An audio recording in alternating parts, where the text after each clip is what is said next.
بسم الله الرحمن الرحیم.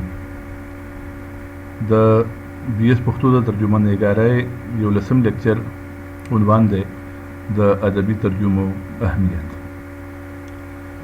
په دې نمخې کوم لیکچر شوی دی لسم لیکچر، په هغه کې مونږه د ترجمه نګارۍ په اهمیت باندې خبره کړې ده، خو مونږ د علمي ترجمو حوالې سره د علمي کتابونو چې کوم تراجم دي ترجمې دي د هغې حوالې سره خبره کړې وه.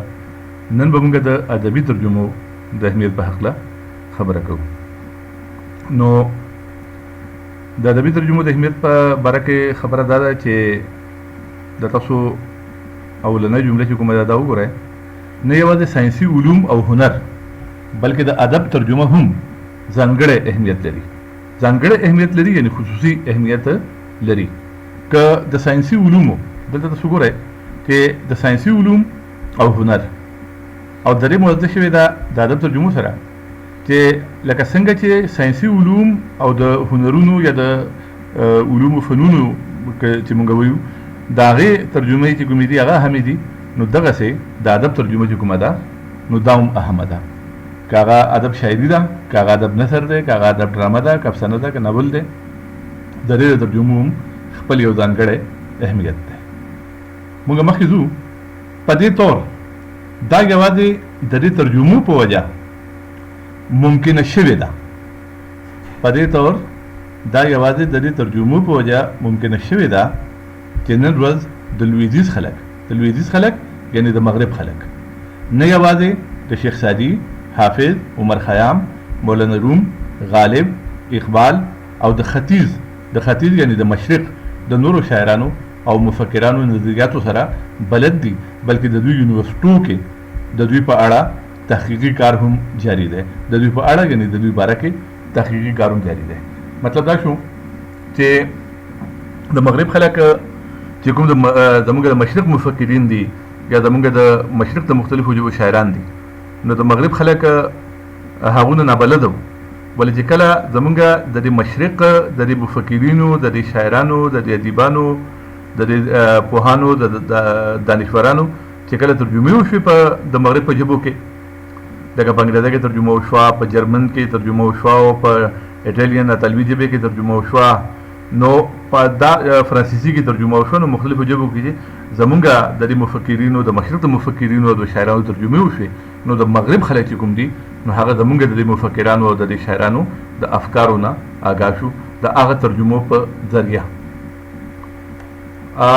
مخکې ګورئ دغه شانې د عربی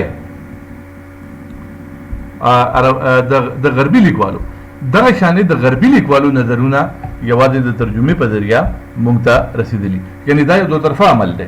د مشرق د لیکوالو نظریات، د مشرق د لیکوالو تصورات د ترجمو په ذریعه مغرب والو ته رسیږي، او د مغرب والو چې کوم نظریات دي، افکار دي، نو هغه مشرق ته رسیږي، او د مشرق او د مغرب فاصله چې کومه ده هغه د ترجمو په ذریعه ختمه شوه.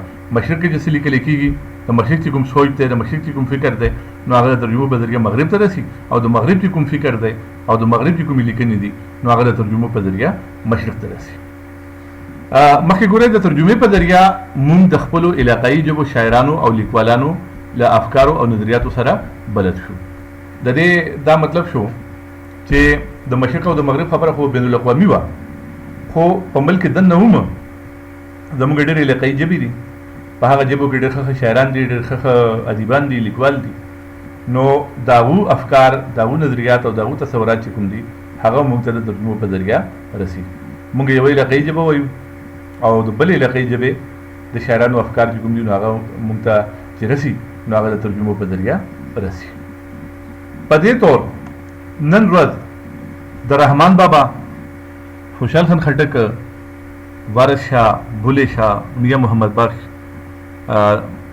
سجل سرمست، شاه عبداللطیف بھٹائی، مستوکلی، جام دورک او د علاقایي ژبو نورو شاعرانو نظریات د ترجمې په ذریعه په نورو لساني سیمو کې خپاره شوي دي.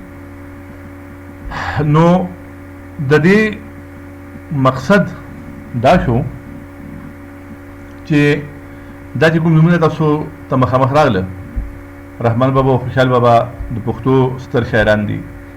رحمان بابا د پښتو د ټولو لوی صوفي شاعر دی، وارث شاه او بلې شاه چې کوم دي میاں محمد بخش دا د پنجابي ژبې شاعران دي او صوفي شاعران دي او علاقایي شاعران دي.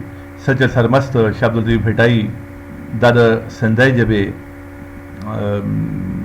صوفي شاعران دي. مصطفی ګلي جامدورک دا د بلوچي ژبې لکه غټ شاعران دي.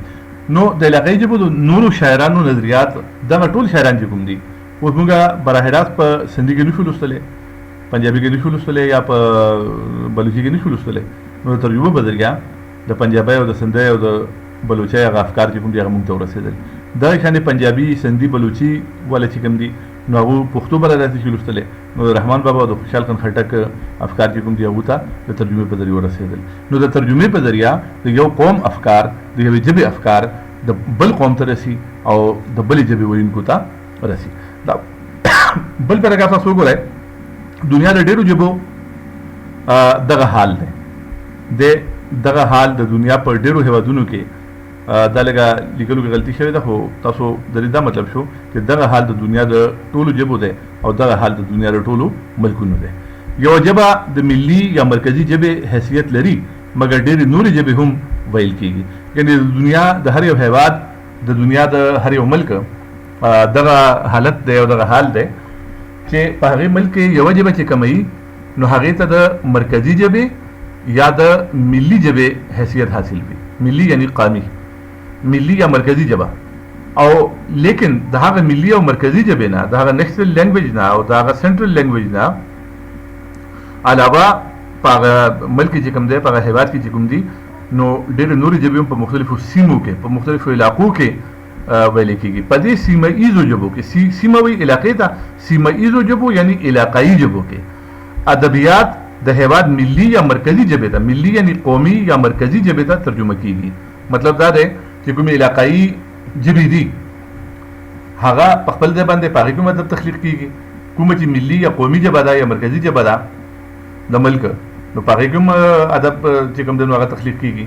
نو هغه د مرکزي ژبې یا د قومي ژبې چې کوم ادب دی دا د ترجمې په ذریعه علاقایي ژبو ته منتقل کېږي او د علاقایي ژبو ادب چې کوم دی نو دا د ترجمو په ذریعه قومي ژبې ته منتقل کېږي. لکه د پاکستان مثال که موږ واخلو نو د پاکستان ملي یا مرکزي ژبه چې کومه ده د اردو ده او دا پنجابي، سندي، بلوچي، پښتو، سرایکي، نورې ژبې چې کومې دي زمونږ نو دا زمونږ علاقایي ژبې دي یعنی سیمه ایزې ژبې دي. دا په مختلفو سیمو کې، په مختلفو صوبو کې دا ژبې دي. نو اوس چې کوم مونږ د ادب صورت حال وګورو نو د اردو ادب چې کوم دی نو د هغې ترجمه په پښتو کې، پنجابي کې، سندي کې، بلوچي کې، سرایکي کې کېږي او د سندي، بلوچي، پنجابي، سرایکي، پښتو د ادب ترجمې چې دي نو دا په اردو کې کېږي. او بیا د دې ژبو ځان کې هم ترجمې کېږي، لکه د پښتو نه بلوچي ته ترجمه، بلوچي نه پښتو ته ترجمه، سندي نه پنجابي ته، سرایکي ته ترجمه، سرایکي پنجابي نه سندي ته ترجمه. نو دا د ترجمو یو عمل وي. یا خو د قومي ژبې نه په علاقایي ژبو کې ترجمه کېږي یا علاقایي ژبو نه قومي ژبې کې ترجمه کېږي او یا د علاقایي ژبو ځان کې ترجمه کېږي. د یوې علاقایي ژبې نه بلې علاقایي ژبې ته ادب چې کوم دی نو دا د ترجمو په ذریعه رسي. مخکې دا پیراګراف تاسو ولولئ. د دې د علمي، ادبي او لساني اهمیت نه علاوه ترجمه په ثقافتي لحاظ هم اهمه او ګټوره وي. د دې د علمي، ادبي او لساني مطلب دا چې د ترجمې خو یو علمي اهمیت دی چې علم د یوې ژبې د ترجمې په ذریعه بلې ژبې ته منتقل شي. ادبي اهمیت هم دی چې د یوې ژبې ادب چې کوم دی دا بلې ژبې ته لاړ شي نو د هغې ادب خپل اصناف دي، خپل موضوعات دي، نو هغه اصناف، هغه موضوعات بلې ژبې ته لاړ شي. لساني اهمیت هم دی د یوې ژبې الفاظ او د یوې ژبې تشبیهات او د یوې ژبې استعارې، کنایې او ضرب الامثال او متلونه او محاورې او هر څه چې کوم دي نو دا بلې ژبې ته منتقل شي. نو په لساني لحاظ سره هم د ترجمې اهمیت دی او علمي لحاظ سره هم دی او ادبي لحاظ سره هم دی. ترجمه په ثقافتي لحاظ هم اهمه او ګټوره وي. دا د ترجمې ثقافتي اهمیت دا دی چې د هرې ژبې شاته یو ثقافتي، یو تهذیبي نو چې هر کله د هغې ژبې د ادب ترجمه بلې ژبې ته وشي نو هغه تهذیب، هغه ثقافت هم نو د بلې ژبې ویونکي چې کوم دي هغه روشناس شي یعنی اشنا شي. د ترجمې په ذریعه نه یوازې د یوې ژبې پوهه او ادب بلې ژبې ته ځي بلکې دا دوه مختلف تمدنونه سره نږدې هم راولي. دا دوه تمددونه نږدې راولي. د دې مطلب دا شو دا نږدې نه دی بلکې نږدې دی.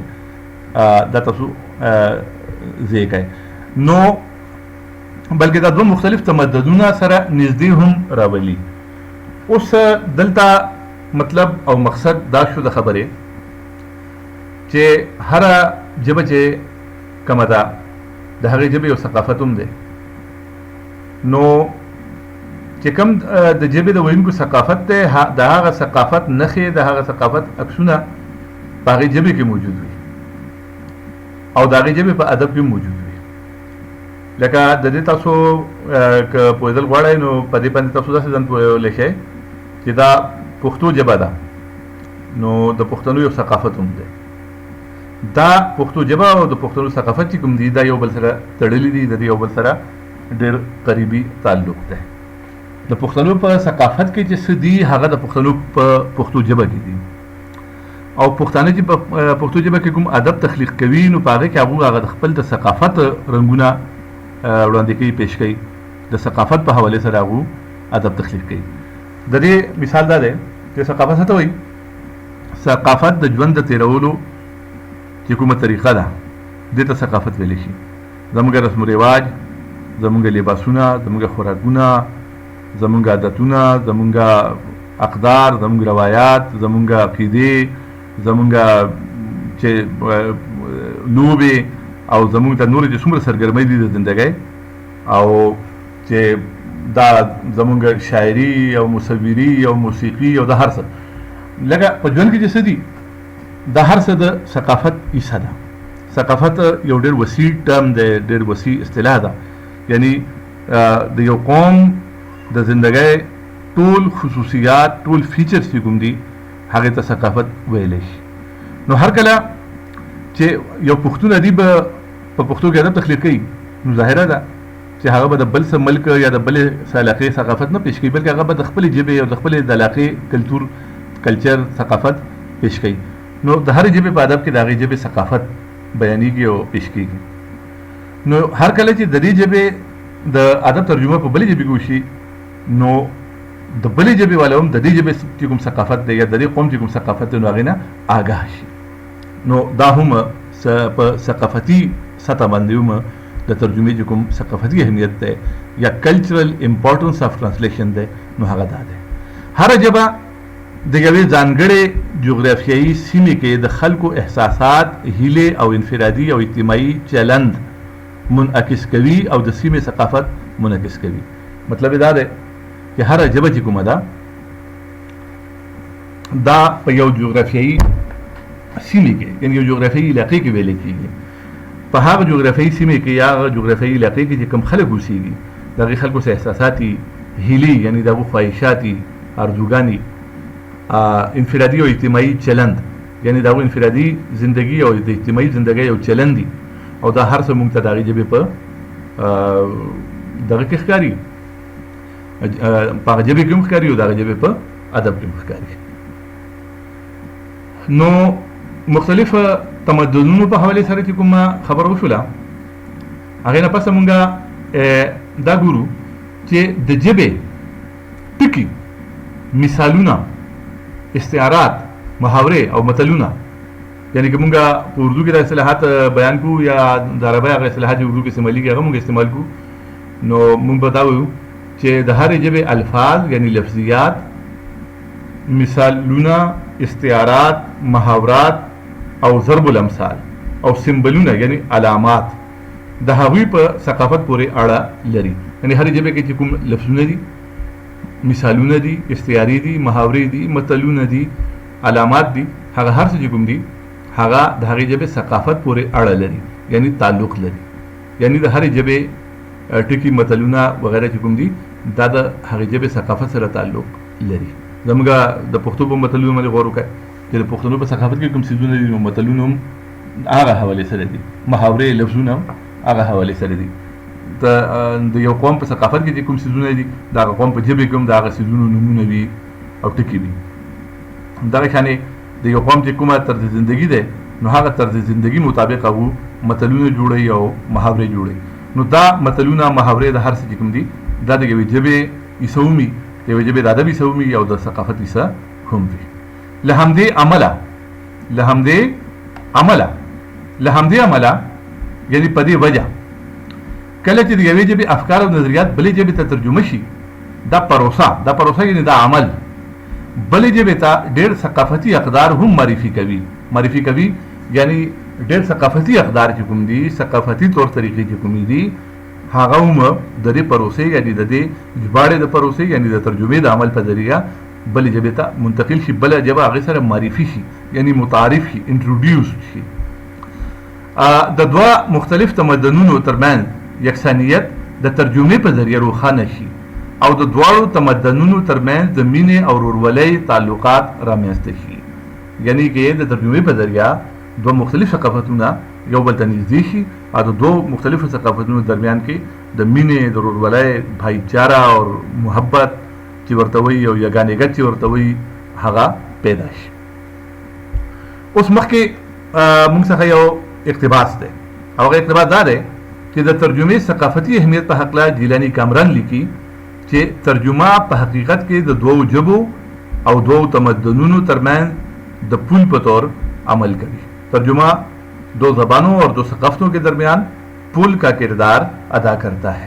ترجمہ په حقیقت کې د دوو ژبو او د دوو تمدنونو ترمنځ د پل چې کوم ځای یو سړی راپورې دی او هغه د خوړ نه، د سیند نه، د دریاب نه پورې ځي، نو هغه د پل استعمال کوي.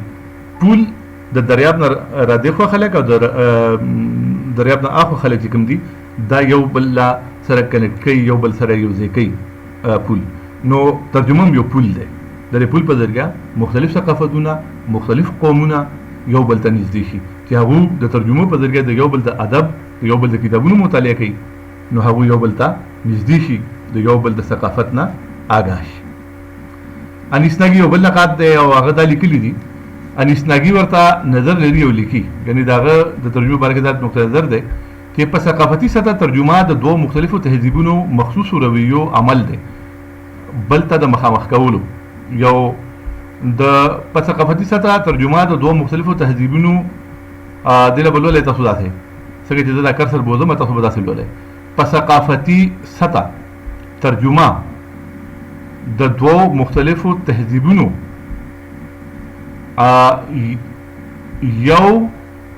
یو بل ته د مخامخ کولو عمل دی. لیکوالان، شاعران او هنرمندان د خپل چاپیریال نه اثر اخلي. د دې جملې مطلب دا دی چې هر لیکوال چې دی یا شاعر چې دی یا هنرمند دی، فنکار دی، د هنرمند فنکار، هنرمندان یعنی فنکاران د خپل چاپیریال نه اثر اخلي. چاپیریال مطلب ماحول، ارد گرد، اخوا دیخوا چې سدي، چار چاپیره چې سدي، د خپل چاپیریال نه اثر اخلي، انوایرمنټ نه اثر اخلي. هغه نشي کولی خپل ځان د شاوخوا ژوند د اثراتو نه بیل کړي. یعنی یو لیکوال او ادیب هم د خپل ماحول نه خپل ځان نشي بیلولی. هغه چې خپل ماحول ګر څه ګوري، ویني، محسوسوي، نو هغه په ادب کې پیش کوي. نو کله چې هغه ادب تخلیق کوي، نو د هغه ذاتی حالات او د هغه د عهد د ژوند رنګونه او د هغه په تخلیقاتو کې څرګند وي. مطلب دا دی چې کله چې هغه ادیب قلم واخلي او هغه ادب تخلیق کولو ته کینی، نو ظاهره ده چې د هغه ذاتي حالات، د هغه د ژوند کې چې کوم حالات دي، کوم مشکلات دي، کوم غمونه دي، خوشحالۍ دي، څه احساسات دي، هغه هم بیانوي ذاتي حالات. او د هغه د عهد د ژوند رنګونه، یعنی د هغه د زمانې چې کوم د ژوند اجتماعي رنګونه دي، هغه هم هغه په خپلو تخلیقاتو کې څرګندوي، یعنی پیش کوي، مخامخ راولي. کله چې د هنرونه بلې ژبې ته ترجمه شي، یعنی کله چې د فنکارانو د فن بلې ژبې ته د ترجمې په ذریعه لاړ شي، نو بله ژبه د دې اثر له بېلابېلو حالاتو او پیښو خبر کېږي. نو د بلې ژبې والا هم د دې زمانې او د دې ثقافت او د دې معاشرې د حالاتو نه خبر شي. نو دا یو څو خبرې د ترجمې د اهمیت په هکله، د ادبي ترجمو د اهمیت په هکله. دغه بحث جاری ده، انشاءالله په بل لیکچر کې به په دې باندې نوره خبره کېږي. د الله په امان.